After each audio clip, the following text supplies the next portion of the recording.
चारों के चारों भूत या दोस्त आपस में मिलके आनंद के पास जाकर पहुंचते हैं। आनंद वही आदमी होता है जो इनकी पटाखे की फैक्ट्री को आग लगा देता है। तभी एक भूत बोलता है कि ये वही लड़का है जिसने हमारी फैक्ट्री को आग लगा दी थी और हमारा सारा बिजनेस चौपट कर दिया था। तभी दूसरा भूत बोलता है कि हाँ, इसने हमारी फैक्ट्री का आग लगा दी थी, अब तो इसी की फैक्ट्री बची है और इसी की चलेगी, हमारी तो वैसे भी जल के राख हो गई है, हमारे से कौन पटाखे लेगा। तभी तीसरा भूत बोलता है कि ऐसा कुछ भी नहीं है, कोई भी काम छोटा या बड़ा नहीं होता, हम सब मिलकर चारों के चारों अपनी जली हुई फैक्ट्री को वापस से बना सकते हैं और फिर से अपना काम धंधा शुरू कर सकते हैं, ये कुछ भी नहीं कर पाएगा। ये बोल के चारों के चारों भूत अपनी जली हुई फैक्ट्री में चले जाते हैं और वहाँ पर रखा हुआ सारा कचरा साफ करने लगते हैं। धीरे धीरे वहाँ की देखी पूरी सफाई कर देते हैं। अगले दिन से वो चारों के चारों भूत अपने फैक्ट्री पे काम लगाना शुरू कर देते हैं और पटाखे बनाना शुरू कर देते हैं। देखते ही देखते उनकी फैक्ट्री जो है वापस बनकर तैयार हो जाती है, काफी ऊंचाई तक चली जाती है। और वह भूत अपने पुराने दुकानदारों को फोन करके बोल देता है कि अब हमारी फैक्ट्री बनकर तैयार हो गई, आप हम इसे माल लेना। तो सभी के सभी दुकानदार उसकी फैक्ट्री से माल लेके ले जाने लगते हैं। इधर आनंद की फैक्ट्री भी बनकर तैयार हो गई थी, लेकिन आनंद सोच रहा था कि यार मेरे अलावा तो शहर में कोई की भी फैक्ट्री नहीं है, फिर ये सभी दुकानदार सामान लेने कहाँ जाते हैं, मेरे पास क्यों नहीं आते। तब आनंद ने जाकर बातचीत करना शुरू की तो सभी दुकानदार बोलते हैं कि हम उस भूतिया फैक्ट्री से जाकर अपने सामान लेकर आते हैं। तब आनंद सोचा कि मैंने तो उस फैक्ट्री को जलाकर राख कर दिया था, ये कैसे हो सकता है। तो आनंद ने तैयारी की कि वहाँ जाके देखता हूँ कि क्या बात है ऐसी। वहाँ जाके देखा तो चारों तरफ पटाखे पटाखे थे। उसके देखकर होश उड़ गई कि आखिर ये इस फैक्ट्री को मैंने जलाकर राख कर दिया था, किसने वापस चला दी।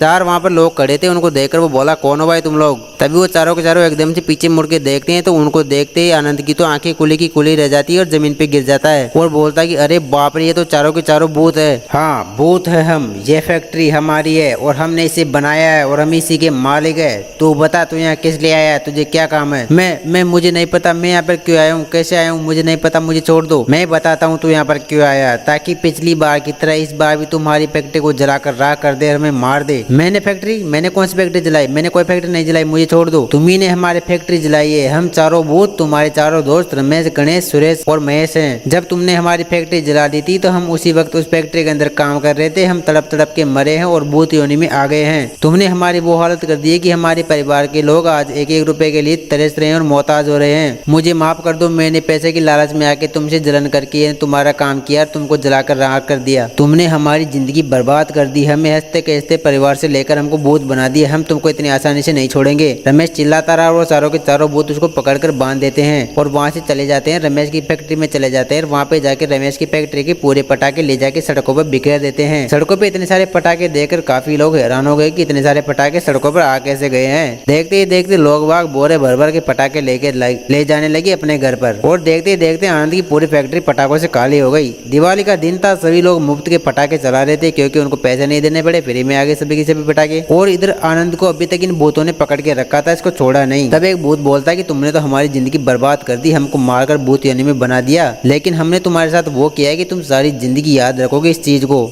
और कभी किसी के साथ ऐसी काम करने से पहले 100 बार सोचोगे। ऐसा कहकर उसने उस भूत को बात सुनकर आनंद को छोड़ दिया। आनंद अपनी फैक्ट्री में गया जहाँ पर सब कुछ लुट चुका था और अब वो पहले की तरह 10,000 की नौकरी करता है किसी न किसी की यहाँ पर। प्यारे मित्रों, इसे कहते हैं कि कर्म का फल तो इंसान को भुगतना ही पड़ता है, चाहे कुछ भी हो जाए। भले ही आनंद ने इन चारों की फैक्ट्री को जलाकर राख कर दिया, इनका पूरा धंधा चौपट कर दिया, इनके पूरे परिवार को बर्बाद कर दिया, इनको भूत बना दिया, लेकिन भूत बनने के बावजूद भी इन चारों ने ठान लिया कि अपनी फैक्ट्री को वापस चलाना है और अपने खुद के दम पर अपने वापस से स्टारडम को खड़ा कर लिया इसने। और रही बात आनंद की, तो जो कभी एक फैक्ट्री का मालिक हुआ करता था, आज वो किसी के यहाँ 10,000 की नौकरी करता है। इसलिए प्यारे मित्रों, हमेशा इस बात को याद रखना कि कभी किसी के साथ दगा नहीं करना चाहिए, क्योंकि दगा किसी का सगा नहीं होता।